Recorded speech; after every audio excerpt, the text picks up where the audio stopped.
Čaute. Dnes vám ukážem najlepší recept, ktorý som robil za poslednú dobu. Bude to jedlo plné bielkovín, ktoré neobsahuje takmer žiaden tuk, žiadne sacharidy a dokonca takmer žiadnu vodu. Poďte sa pozrieť, čo to je. Mám to schované v chladničke.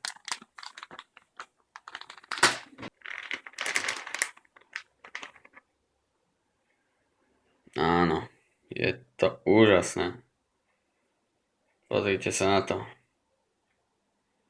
Pozrite sa na to.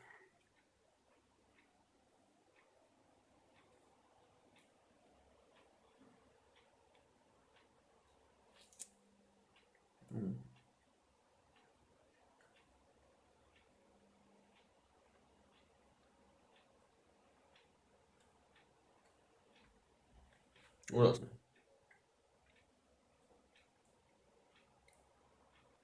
Ak náhodou neviete, čo to je to sušené hovädzie mäso a o chvíľu môžete vidieť, ako si ho môžete aj vy pripraviť doma. Sledujte moje videá.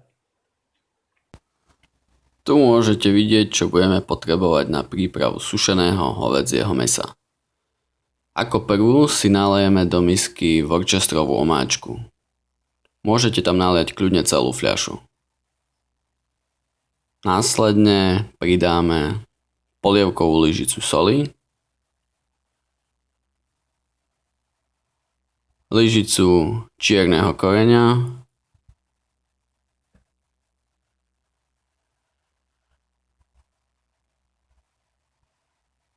a ešte cesnak. Môžete pridať aj iné korenie podľa vlastnej chuti. Potom všetko dobre premiešame a marinádu máme hotovú. Zatiaľ ju odložíme stranou. Vyberieme si mäso, ktoré som nechal postať v mrazničke asi na 2 alebo 3 hodiny, aby nám trochu stvrdlo a aby sa lepšie krájalo. Vybral som falošnú hovädziu sviečkovú. Ideálne je vybrať taký druh hovädziny, ktorý má čo najmenej tuku, pretože tento prebytočný tuk budeme odstraňovať. Prebytočný tuk nepotrebujeme, pretože je to časť, ktorá sa kazí najviac. Potom, čo sme odstránili všetok viditeľný tuk, si môžeme mäso začať krájať na kúsky. Všetky kúsky by mali byť rovnako hrubé. Hrúbka je približne 3 až 5 mm.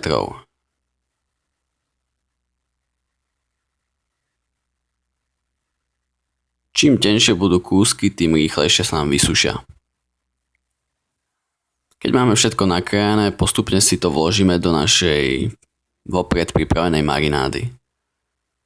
Chceme, aby každý jeden kúsok bol namočený v tejto marináde. Následne si zoberieme uzatvárateľný sáčok a postupne doň vložíme všetky kúsky mäsa spolu s marinádou. V tomto sáčku sa nám hovädzina bude marinovať niekoľko hodín, najlepšie ak to necháme v chladničke cez noc. Vylejeme tam aj zvyšok marinády a kvalitne to uzatvoríme. Vložíme to do chladničky a necháme marinovať. Na ďalší deň si mäso vytiahneme z marinády a poukladáme na kúsky papiera. Týmto papierom sa snažíme vytiahnuť z mäsa čo najviac vlhkosti. Čím viac vlhkosti vytiahnete z mäsa papierom, tým rýchlejšie sa vám vysuší to mäso v trúbe.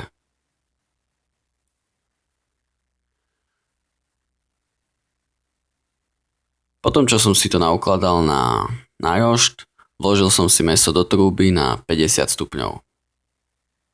Pri tejto teplote sa nám mäso bude sušiť približne 8 hodín. To bolo takto v mojom prípade. Mäso si ale pravidelne kontrolujte a uvidíte, ako vyzerá. Keď bude úplne usušené, vyťahnite ho, nechajte ho vychladiť a môžete ho skladovať v chladničke. Takto by to asi malo vyzerať.